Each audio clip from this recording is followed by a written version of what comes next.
And we're live. Awesome. Well, we get some people going in the room. How are you doing? I'm fantastic. I'm actually off work all week this week, so it's a much needed break that I haven't had in a while. What's Uh, it so, What's it like to not work for a week? Because I know you work um, a lot. Stressful. I'm still doing school and I'm still doing my freelance work, but just not.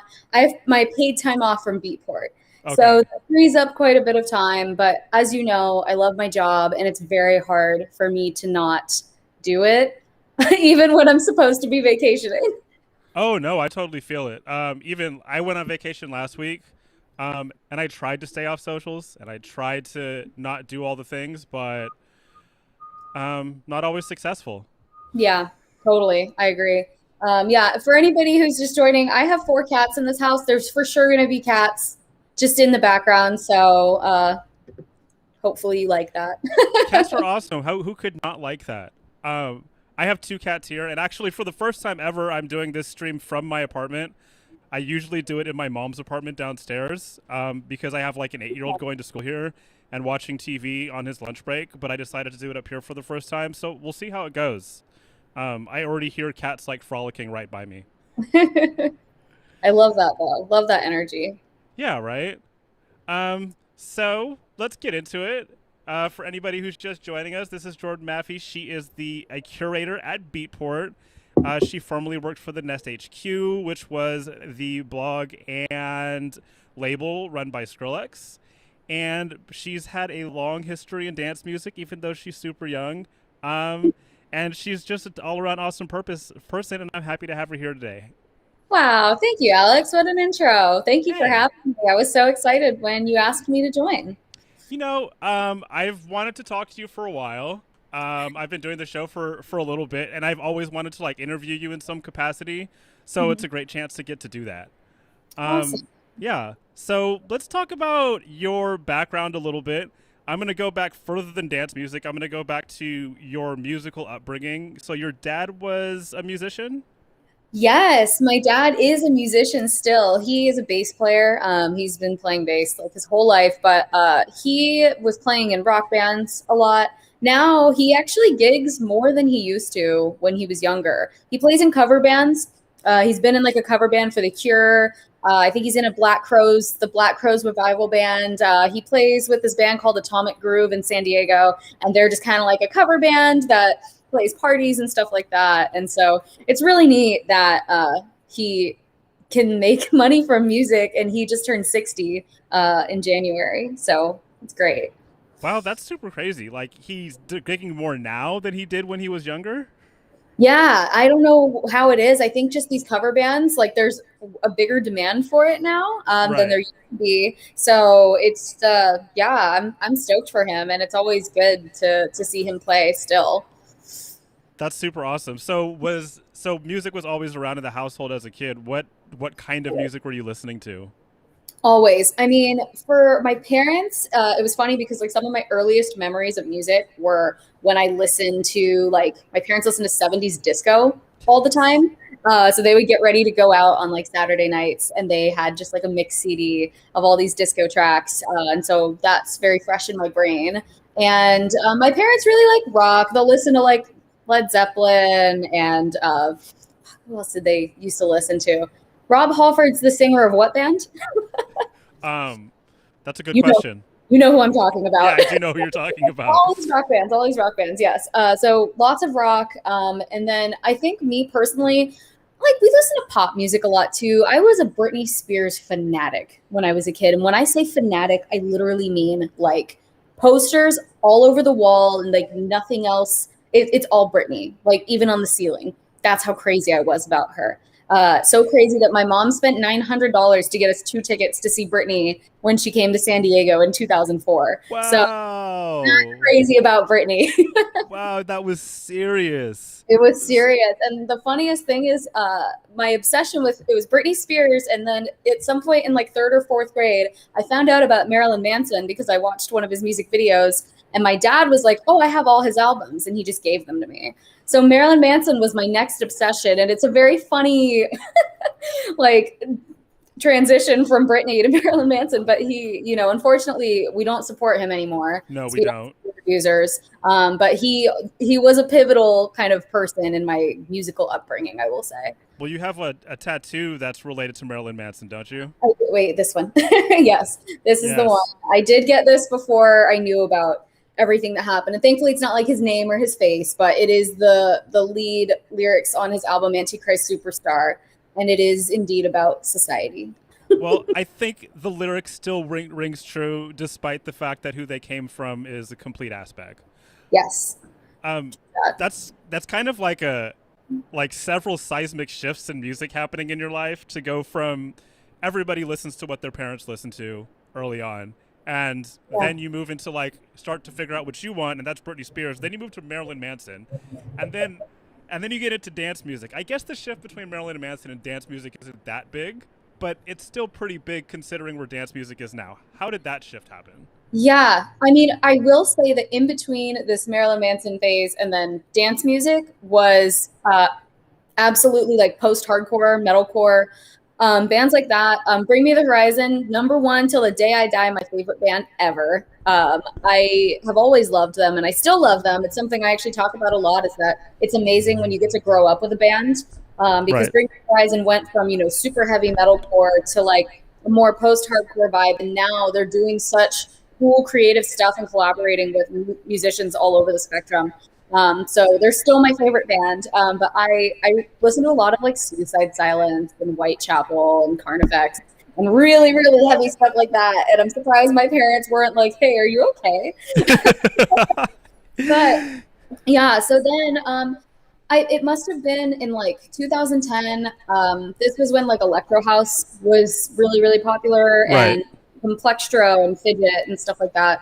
I think Warp 1.9 was like my favorite song, Steve Aoki and the Bloody Beetroots. Love it.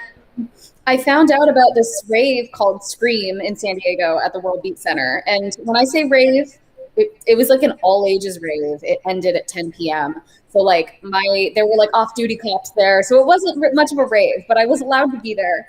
And my dad would drop me and my friends off at like 4 or 5 p.m. And then we would go rave until like 10 o'clock, and he'd come pick us up. And I never did drugs or anything. I was like terrified of any of that, but I just love the music. So that's kind of like how I got into electronic music. I was already pretty fond of like Deadmau5, La Castlevania, Designer Drugs, Fuck Off, like those acts. And that's kind of where it started. I don't know. That's so crazy that you got into it so young. I mean, when you were getting into dance music, I was probably DJing. I mean, I DJ'd some all ages raves. I'm gonna have to admit it. But it's crazy that you got into dance music like right before that explosion, right before Skrillex was about to hit, and then somehow you made your way to working for the Nest HQ, which was run by Skrillex. Yes. How'd that happen? I mean, it's a pretty funny story. So we can back up a bit. Well, it's at the same place. So when I was 13, I was an 8th grader. And I was actually expelled from middle school in 8th grade. I was a generally pretty good kid, but I was having my angsty teenager moment, I guess. And I got expelled from school. Nothing too crazy. It was because of the sale of a controlled substance, which I stole from my mother, and I didn't even know what it did. At the time, I wouldn't find out until I had a lot of anxiety on an airplane at 20 years old. So if that kind of tells you. There it is. I was going to ask you. So yeah, just someone at school who I went to raves with asked me, because they were talking about the drug, and I'm like, I think my mom has that. And one thing led to another. I get caught, I get expelled. And I thought that my life was over, and I couldn't go to any schools. So I sorry. Echo. On my end. Oh, it's all good. Here. I still hear you. You still hear echo? Yeah. I don't. It's heavy. Let's see if I do this. It was better.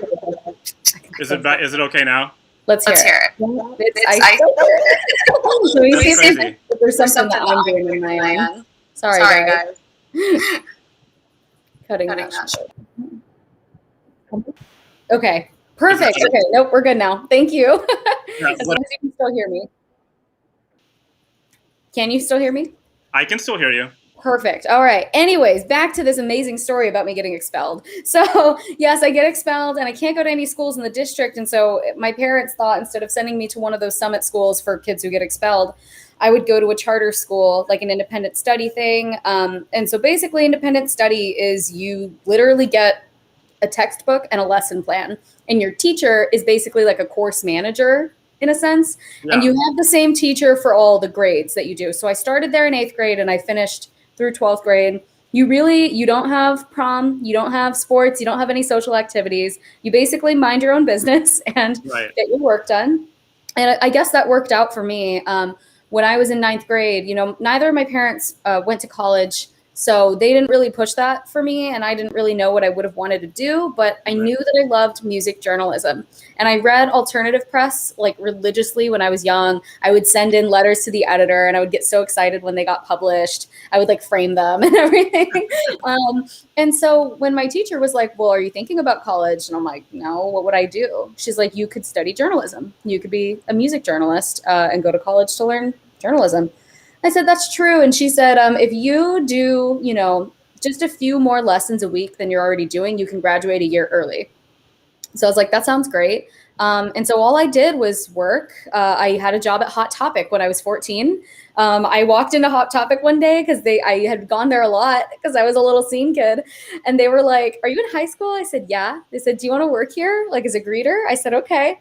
And I worked there for 2.5 years. But my parents would take me to work. And I just like kept my head down and did school. And I got another job at the local venue in San Diego that doesn't exist anymore called the Epicenter. And I did everything. I did venue security, like taking tickets at the door, selling water, that kind of thing.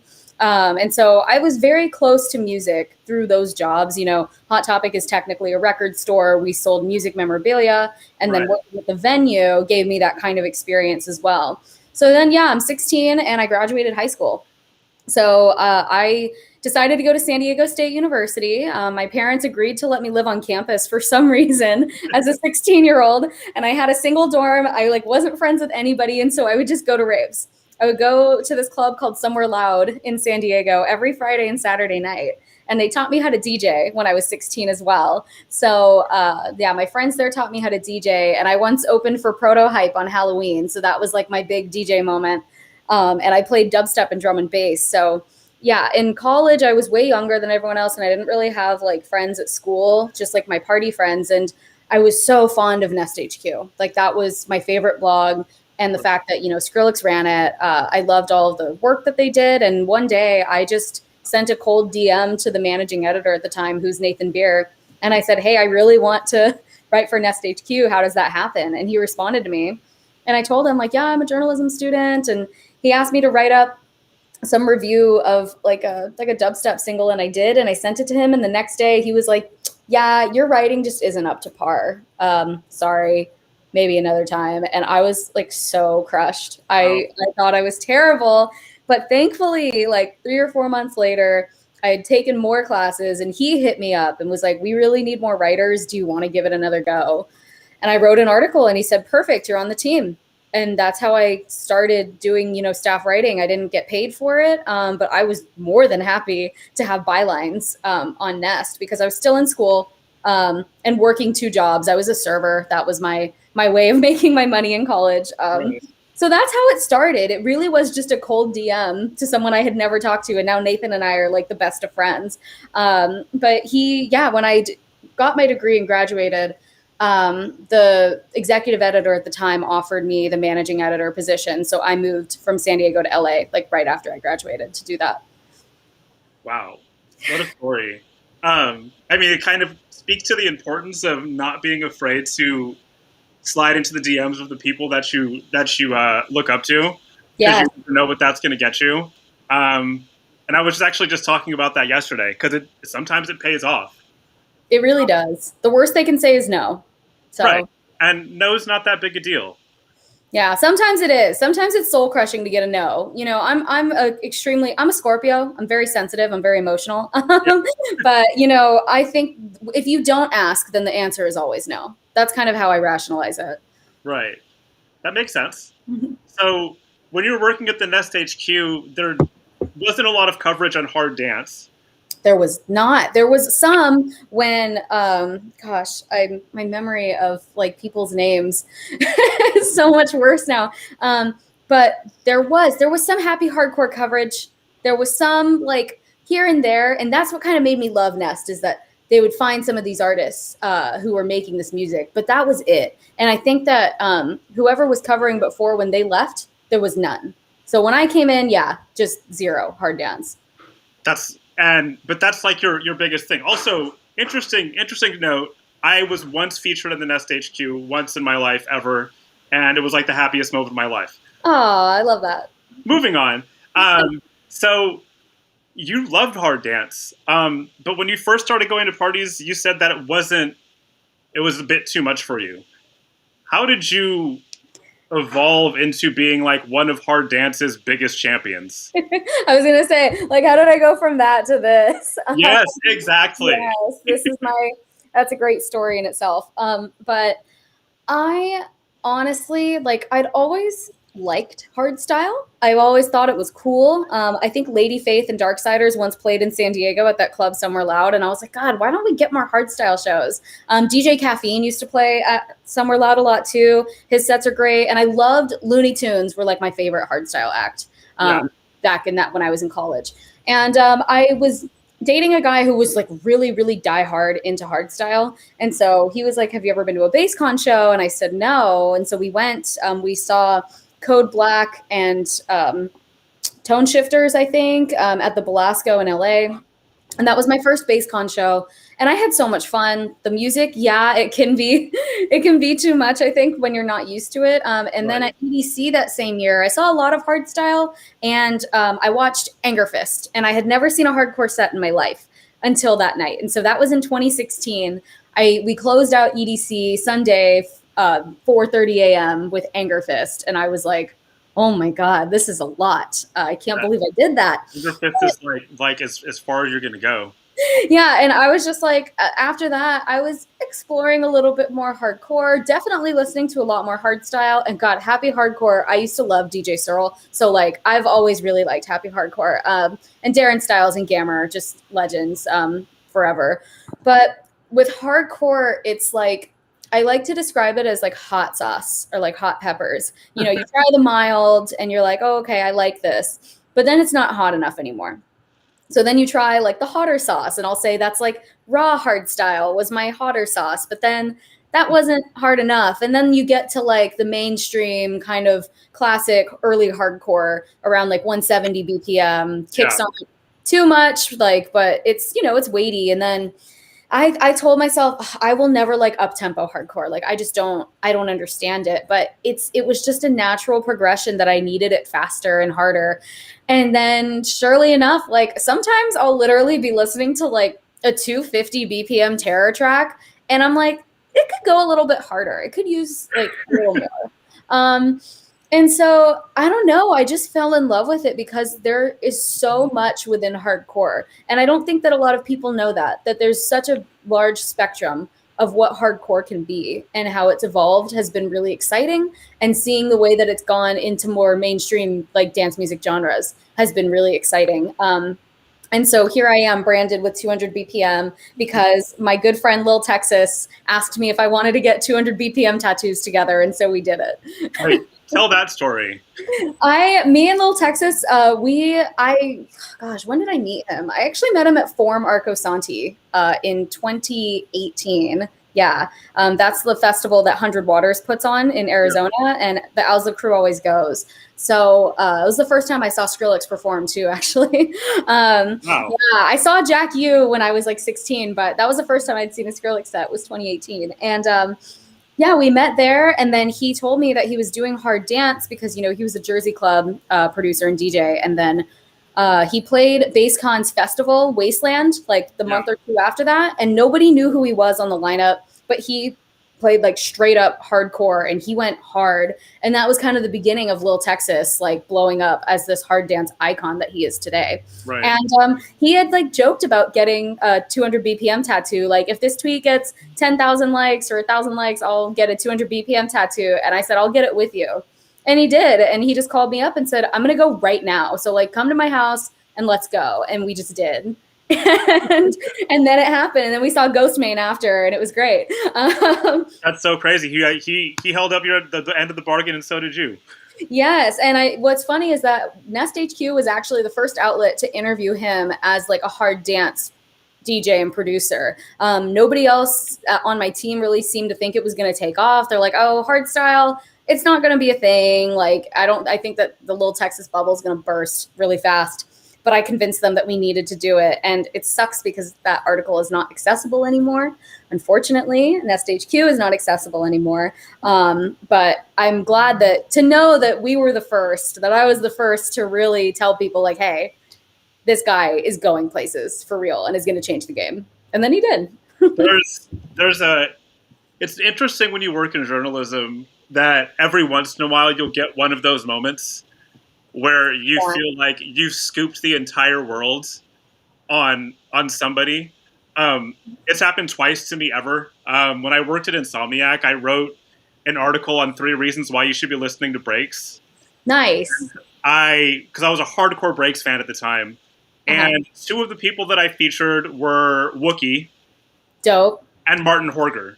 Oh, wow. Wow, you were early to that. And both of them at the time were Martin Horger even smaller. He was still just doing breaks and was only known in that scene. But at the time, Wookie he had just released on the Nest HQ. He had just started to like really break out. Yeah. And now I'm looking at where these guys are at, and it's like, it's crazy. I told you guys. Yeah. It's just nice to know that you helped move that forward. It is a really great feeling. And to know that like journalism can do that, I think it still can. I think that there's a lot of changes that could be made, which we can get into later. But yeah, I mean, so I guess with the Nest thing and hard dance, especially, I don't know. Like I said, it was just a natural progression. And now I love hardstyle. I love hardcore. I love happy hardcore. I love Frenchcore. I love uptempo hardcore. I love it all. And I finally got to like experience the height of it because I went to Dominator, which is the world's biggest hardcore festival in 2019. Yeah. I went all by myself. I had never been to Europe before. I stayed with a friend and I went to the festival by myself. And it's just incredible. It's 7 stages of hardcore. And it's all day long. And the production is like 5 times that of EDC. It's nuts. Yeah. Wow. Mm-hmm. Wow. That's unbelievable. That's great, though. I mean, I think that's the great thing about all forms of dance music, though, is that people look at like rock or hip hop, and there's kind of 2 or 3 lanes that you can get into. It's not very, but the beautiful thing about dance music is that it spans so much. Yes. The sound spectrum and the BPM spectrum and like the feels spectrum. It's just kind of amazing that we get to be like, I don't think people understand that. And I think that may be why it's starting to get more universal appeal, is people are starting to realize, hey, there's really something here for everybody. Everybody. It really can be so personalized. And the best thing is that if you want to learn how to make music, you can personalize it even further there's so much that you can do to manipulate sound. Right. With dance music, which is amazing. So I don't even know what we're going to be listening to in 3 years, like what the new electronic genres are even going to be. And that's really exciting to think about, how production can evolve and progress over time. Yeah, no, absolutely. Well, after the Nest HQ, you worked at Beatport. And since you're talking about the massive amount of things you can do with music, you curate how many genres now?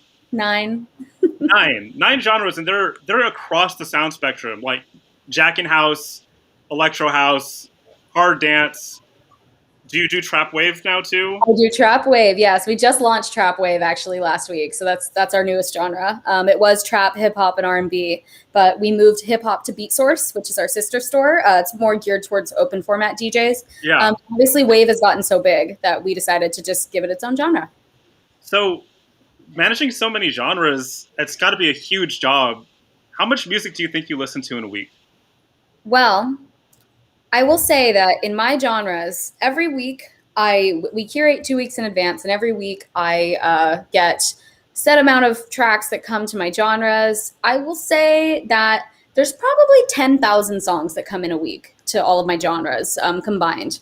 So I'm listening to everything, even if it means that I'm listening to it for a couple of seconds, because sometimes people ask me, like, how long does it take you to know whether you should feature a song or not? And some people ask, well, how can you judge music? Isn't that subjective? Well, with my ear, when I'm listening to these songs, I'm thinking, how will this sound if a DJ is performing this in their set?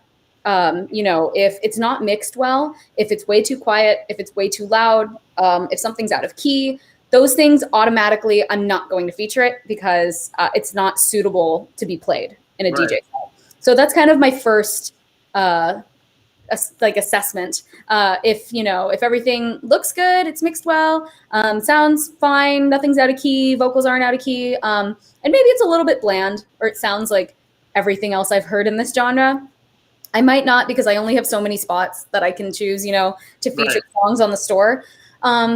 And so really I can spend, 5 seconds listening to a song and know, like, oh, okay, I can't feature that. Or I'll listen to the entire preview of the song, which is 2 minutes. We listen to what you guys listen to on the store, because we want to make sure that when we're curating it, we know what the preview sounds like. Right.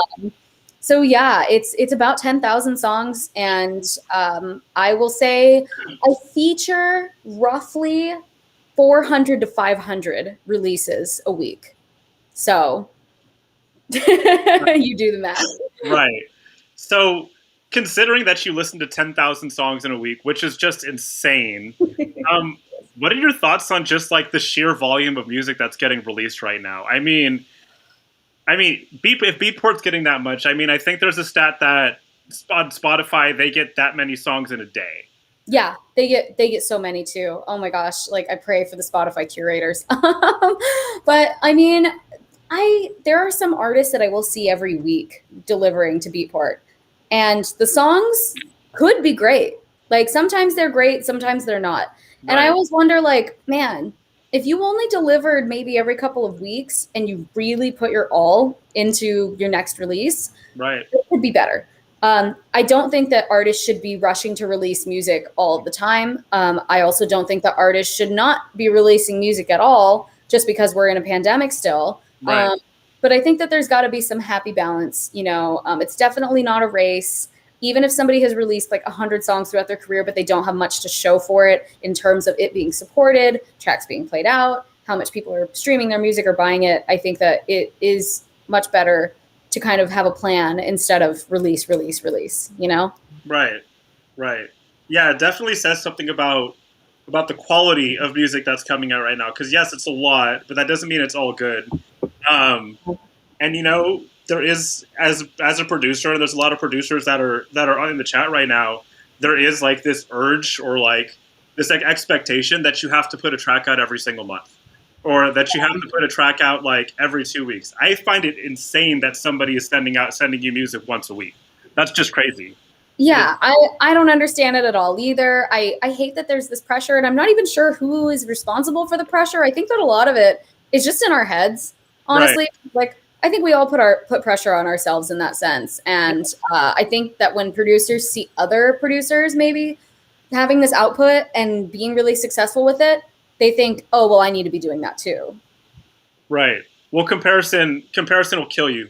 That's something I always try to tell people. Don't compare yourself to others. It's not gonna help you at all. It's a trap. Yeah. It's such a trap. So I'm gonna rewind just a little bit. Because I do want to talk a little bit more about journalism.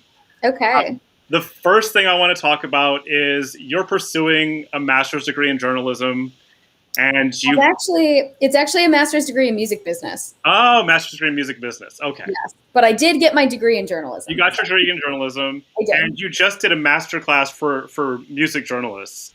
Why do you think it's so important that you still continue to keep one of your feet in journalism? I mean, it was my first passion. It's my baby. I love writing. Anytime I get an opportunity to write an article for a Beat Portal, I love it. I actually just had one come out today where I talked to all of the key wave artists. So you can check that out on beatportal.com. But I think that I have just seen this issue of like EDM blogs pushing out really subpar content. And I don't see the journalistic integrity. I don't see too much passion there. I don't see a standard put in sometimes. Right. Even if people are passionate, I think that being ethical and understanding the principles of journalism are so important. And a lot of these people who are writing for these blogs or running these blogs don't have a formal journalism education, which is totally fine because some of the best writers I know did not go to school for journalism. But they do value ethics and these principles of journalism. Right. So what I thought about was, maybe I can do this masterclass and I can kind of teach people like half of what I learned in journalism school and half of what I learned in my experience at Nest, because it seemed like a happy balance. And so the masterclass covers a lot of stuff, when it comes to dance music journalism specifically, but also things like ethics. You should never take money for an article. Right.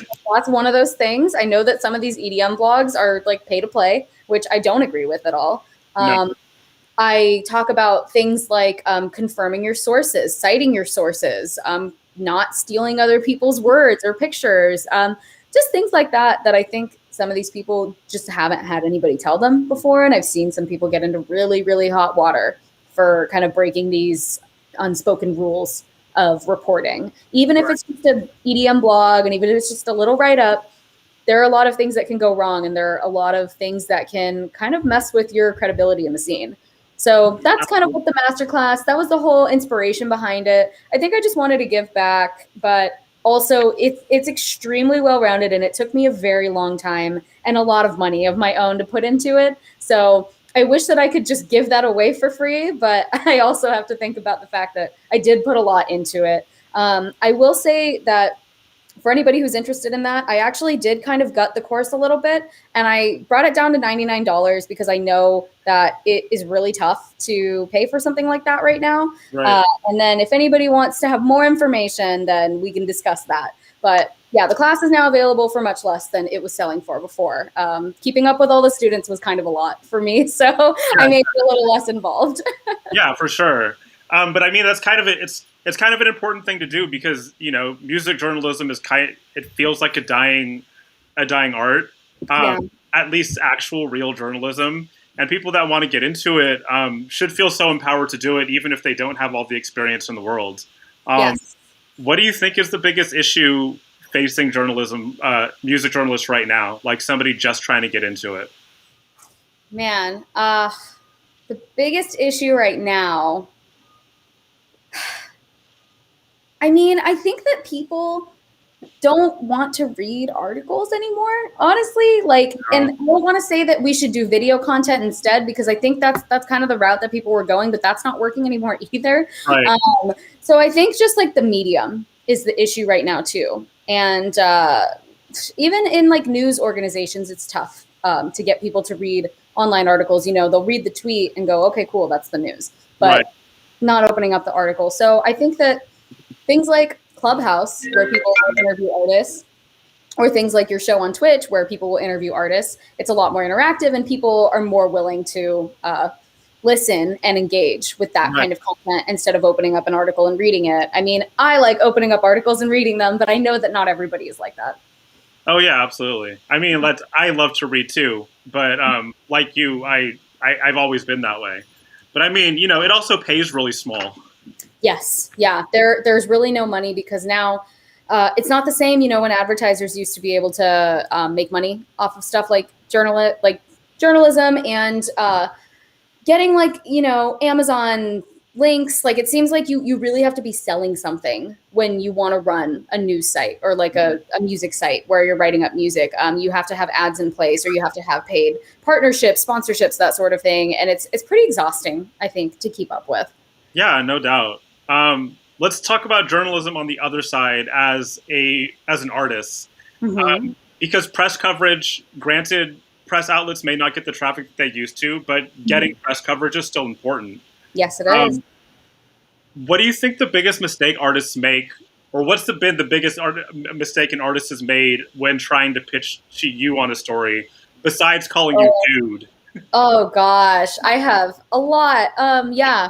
First and foremost, please make sure you know who you're talking to and maybe have done a little research when you're pitching to somebody, because the amount of times I'm called sir or man or bro to this day is just ridiculous. And I have my pronouns in my bio and my email signature.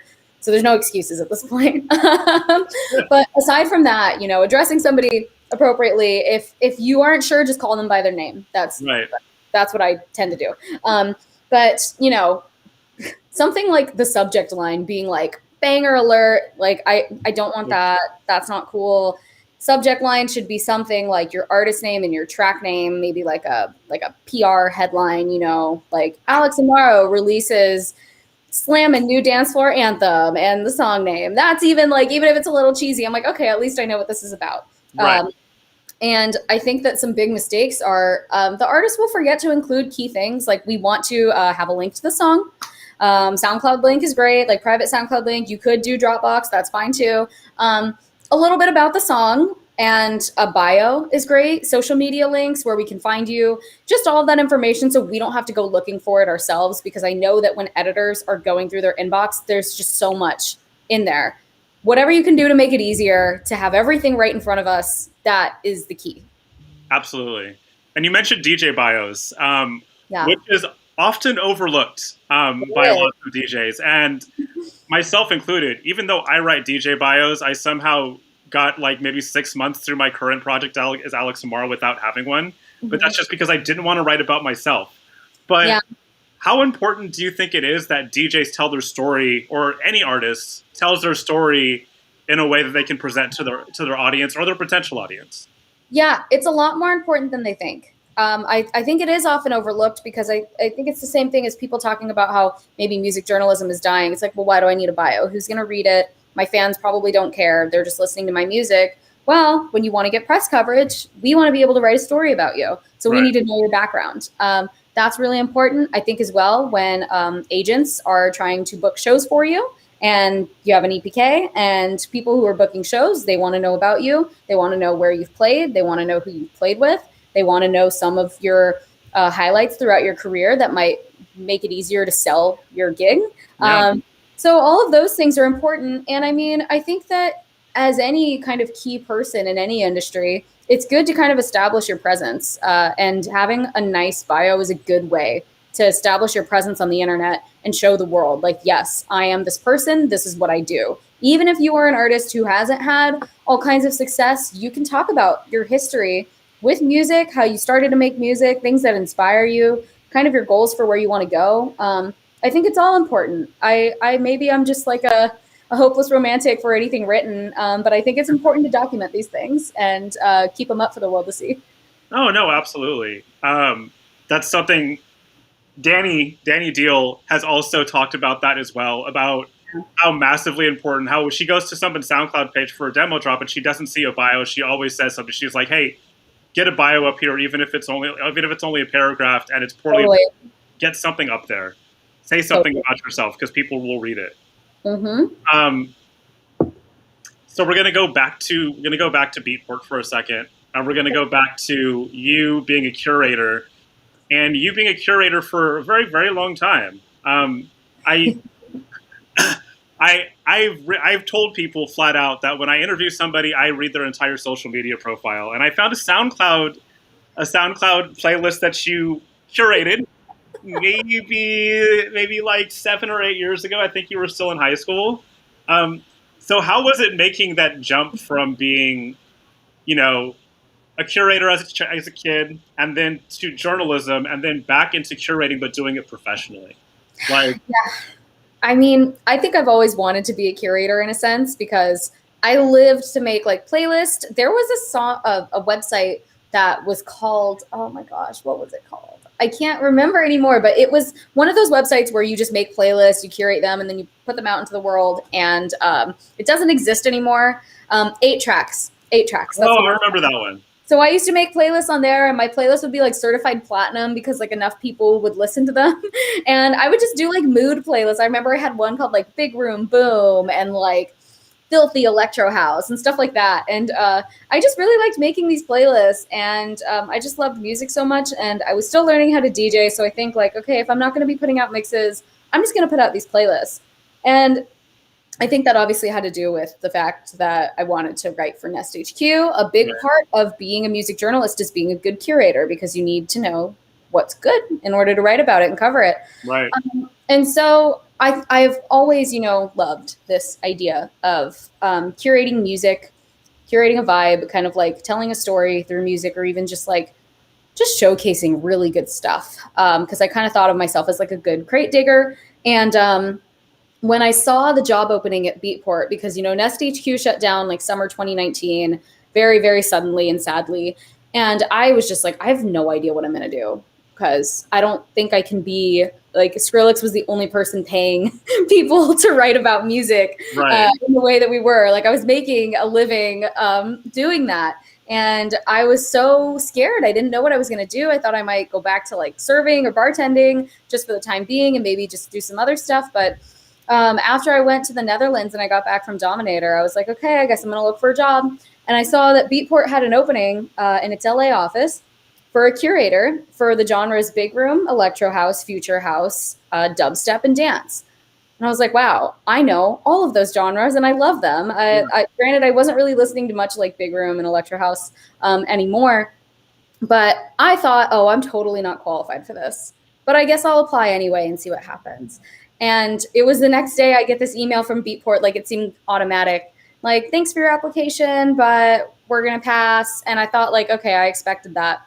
A minute later, I get an email from now my boss, who says, hi, I'm the curation manager at Beatport. I accidentally sent you the wrong email. Can you interview with us tomorrow? And I was like, well, what a great follow-up email to get. That's great. And I did all these rounds of interviews, and I got the job. And I was just absolutely floored, because I just didn't think it was possible. And I'd been using Beatport since I was 16. I was a huge fan. So when I learned, what the job was really about, and it genuinely called back to all of the stuff that I used to do when I was a kid, just listening to a ton of music and finding the stuff that I wanted to share with the world that I thought was worthy and artists who should be highlighted. So that's really how it happened. And to, going from, yes, being a curator as a kid to doing it professionally, there were definitely some twists and turns, and didn't know I would end up here, but I'm really grateful for it. Every day I wake up and I write about 3 things I'm grateful for, and almost every day I write my job, because I am. That's why it's weird to not be working this week, because I'm like, oh, I can't wait to get back to work. Well, I mean, not many people love their job that much. It's special to be in a position where you get to do what you love for a living. And that's a beautiful thing. And it's great that you've been able to stay in dance music for so long.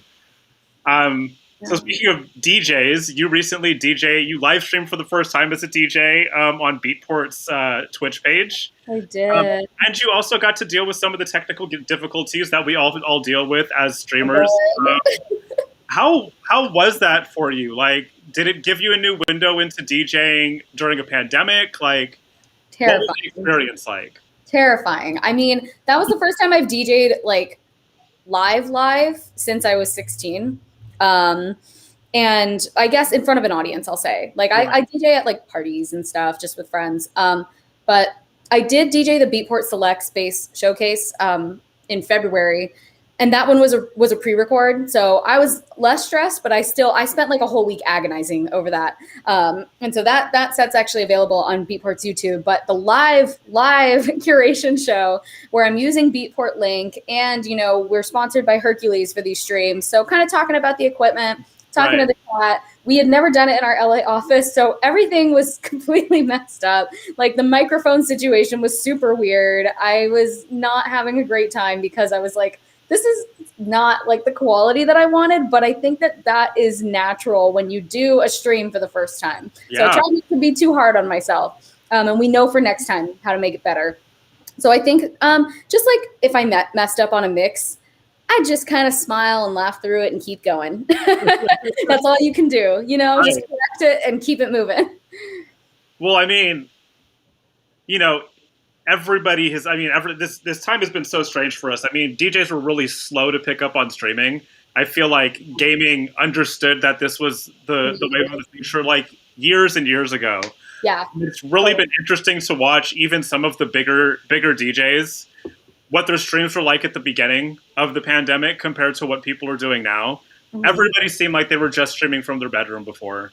I remember Dylan Francis and Diplo doing a stream with the green screen in the background, but they definitely were sitting on the floor of somebody's apartment because I remember Diplo eating a bag of chips standing up next to Dylan Francis on the stream while he was playing. And I'm like looking back on that now, and now people are like creating these crazy stages. And it's just insane to see like how far that's come. Do you think this is going to last past the pandemic? I honestly do. It's so nice being able to stay at home if you want to. And like something that I think is going to happen is festivals will be happening, IRL, but they will have a live stream for people at home. And I mean, EDC's been doing this. Ultra's been doing this. Like a bunch of festivals have been doing this. But I think that more festivals and more events are going to give you the option of either going to see it in person and live streaming it and watching at home. And I think that it can be lucrative because when you're having the live stream at home, you can have sponsorships, partnerships with brands, like add things going on. So it can make the money while kind of satisfying the people who might not be able to make the trip to the event. So I think that that's something that we're going to keep seeing. And I think live streams in general, it's a good way for DJs and artists to make money on their own. I know everybody just got their Twitch payouts yesterday, whether big or small. And it's nice to at least see that people are making money just on their own. It's basically their own business, even though they got to cut it with Twitch. So I still think it's a good idea, especially for those DJs and producers who like to kind of interact with their community all over the world, and they're good at talking on camera and kind of putting on a show. Yeah, for sure. Speaking of festivals coming back, we've seen a lot of lineups lately, and we've spent a year talking about how things need to change. Yes. We spent a year railing against having more BIPOC people on lineups. Yes. We spent a year screaming loud about having more women on lineups. Yes. And granted, yes, some of those lineups we're seeing right now are stuff that were planned already before the pandemic. Yeah. So maybe we should cut people a break.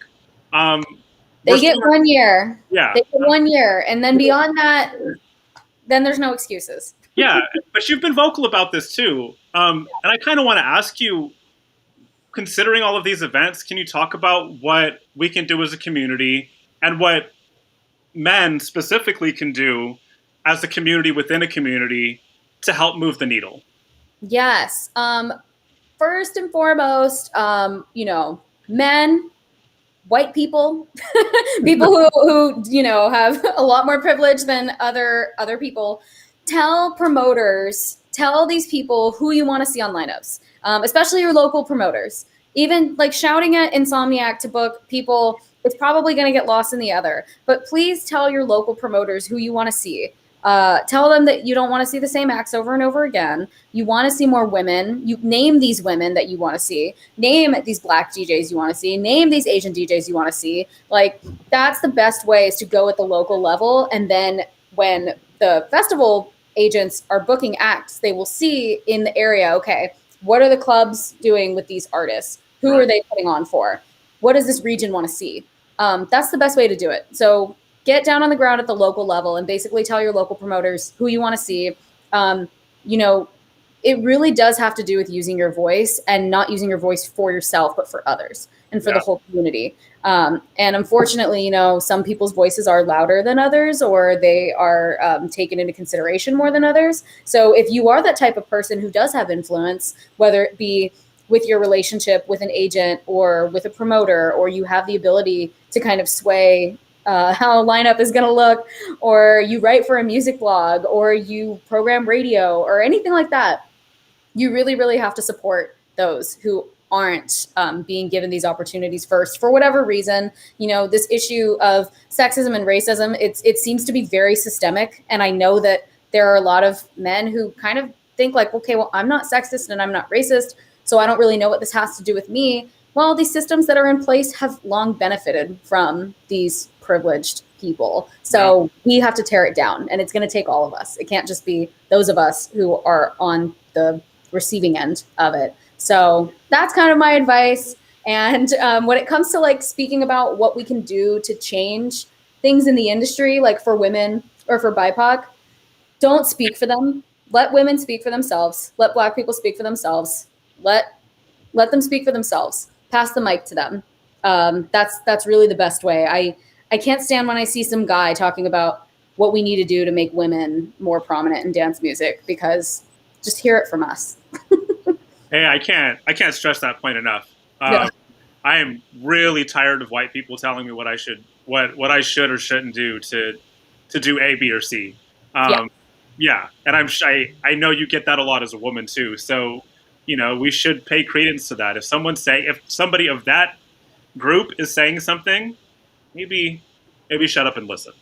Absolutely. And I think too, like coming from my family, my mom is half Black and half German, and my dad is Persian. So like our family, our family is a whole mixed bag of different shades and races and like religious beliefs, which is funny.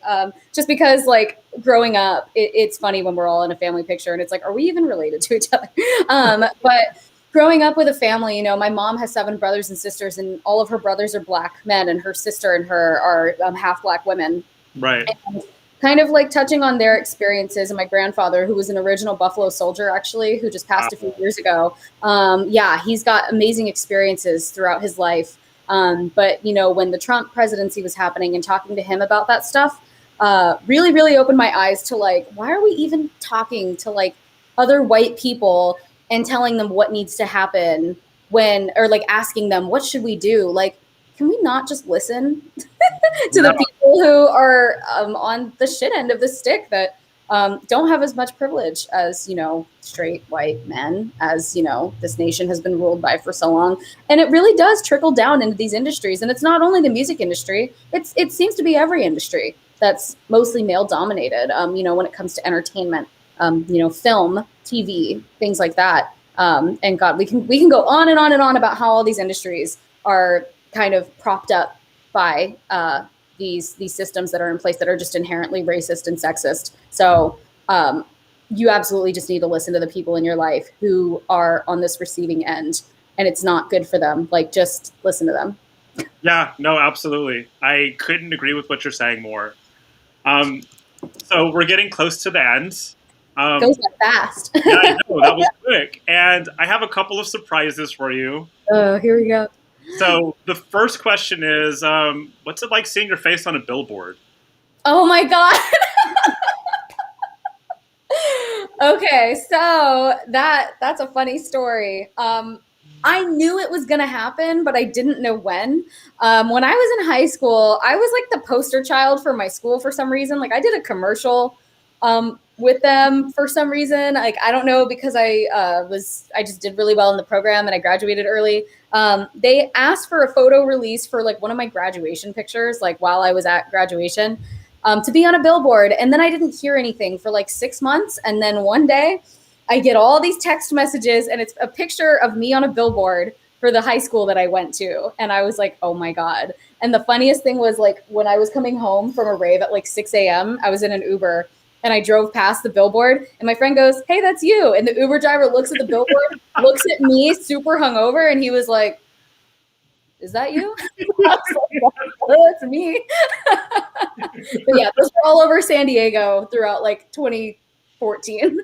You're like the person whose face is all over the benches. It must be so strange for someone to be like standing next to you and you're like by the billboard and they're like, wait, this is. It's so funny. It's so funny. My parents were, oh my God, they loved it. They were like, did you know Jordan's on a billboard? Like they all thought it was amazing. Oh, your parents are proud of everything. Mm-hmm. And then the next question is, obviously you hustle hard, like really hard. Like you're on vacation right now and you're still doing work shit. I mean, let's be honest. Like, and I did too. Like, I get it. You that's just who you are. Yeah. But that's not like new. You've always hustled hard. So can you talk to us about what Reboxed was? Oh my